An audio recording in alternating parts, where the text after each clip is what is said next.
ఏపీలో మే 1న పెన్షన్ల విషయంలో ఏం జరగబోతుందో తెలుసా? అవ్వాతాతల్ని చంద్రబాబు ముఠా ఎందుకు టార్గెట్ చేసింది? ఎన్నికల సంఘానికి ఎందుకు పదే పదే ఫిర్యాదు చేస్తోంది? బ్యాంకు ఖాతాలు ఆధార్ లింక్ లేని అవ్వాతాతల పరిస్థితి ఏంటి?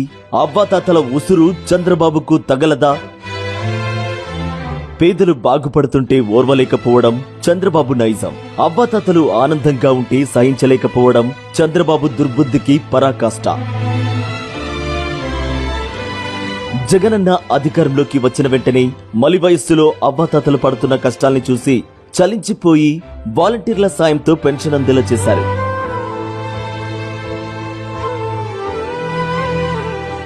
దుష్ట చతుష్టయం